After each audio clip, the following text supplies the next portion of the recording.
स्वागत है स्वास्थ्य के प्रति जागरूक प्रियजनों। 26 फरवरी 2026 को एक अंग्रेजी के समाचार पत्र में चिकित्सा संबंधित या स्वास्थ्य संबंधित एक लेख पढ़ने को मिला, जो कि हमारी जो रेस्टलेस टांगें हैं उसका समूह अर्थात रेस्टलेस लेग्स सिंड्रोम के नाम से उन्होंने इसको एक प्रकार से व्याख्या की है या एक्सप्लेन किया है।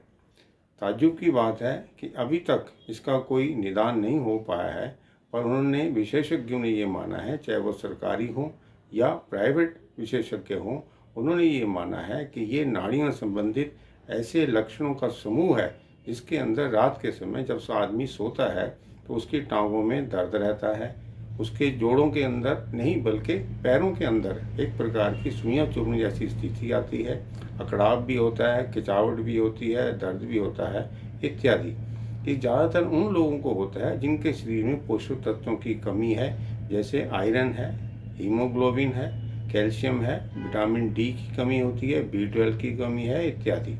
ये अवश्य ही नसों में होने वाला ऐसा रोग है। उन लोगों को ज़्यादा होता है जो बड़ी उम्र के हैं, यानी कि वृद्ध हैं, या जिनको डायबिटीज़ है, जिनको हार्ट का कोई प्रॉब्लम है, कोलेस्ट्रॉल ज़्यादा है, यहाँ तक कि जिनको किडनी प्रॉब्लम है, उन लोगों को ये समस्याएं ज़्यादा होती हैं।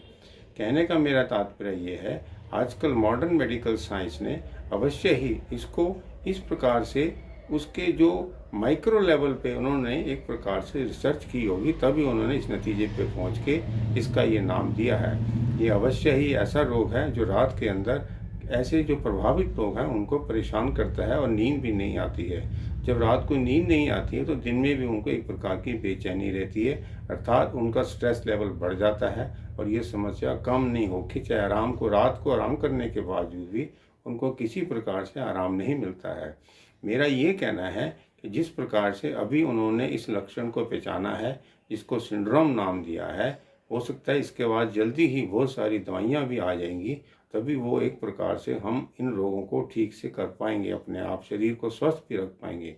पर मेरा ये कहना है, प्राचीन काल में जो आयुर्वेदिक मेडिकल सिस्टम था, जिसको मैं समझता हूँ वो माइक्रो नहीं बल्कि मैक्रो लेवल पे था, अनुभव के आधार पे था, तब शायद इतनी रिसर्च नहीं होती थी, लेकिन एक दूसरे के अनुभव से इस रोगों को पहचानने में किसी भी प्रकार की कोई भी गलती नहीं की जाती थी। जिस प्रकार से आपने सुना होगा या देखा भी होगा अपने बुजुर्गों के कि रात के समय परिवार के बच्चे जो थे अक्सर अपने माता पिता के पैर दबाया करते थे, इससे भी मसाज होता था, एक्सरसाइज होती थी। हो सकता है कभी कभी वो तेल भी लगाते होंगे, जैसा मौसम था, जो कि हम आज भी लगा सकते हैं। एक प्रकार से परिवार के अंदर पॉजिटिविटी रहती थी, दिन भर की जो बातें हैं वो शेयर भी होती थी, बड़े अपने अनुभव से बच्चों को बताया करते थे और बच्चे अपने माँ बाप से सलाह भी लेते थे। एक प्रकार से कॉर्डियल, फेवरेबल, कंस्ट्रक्टिव, पॉजिटिव माहौल जो था परिवार में रहता था, जो शायद मुझे अब कम देखने को मिलता है।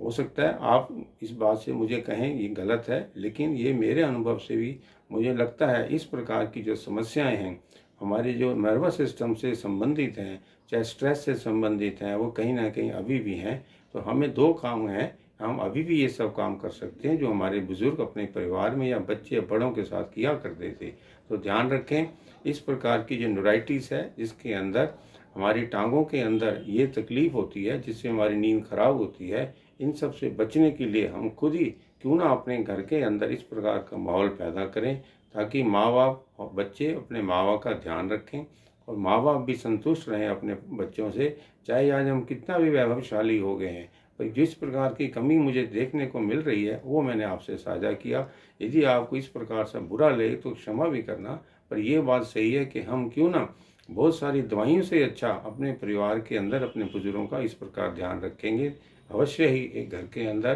पॉजिटिविटी रहेगी, पॉजिटिव वाइब्स होंगी, अच्छे रिलेशनशिप्स होंगे। धन्यवाद।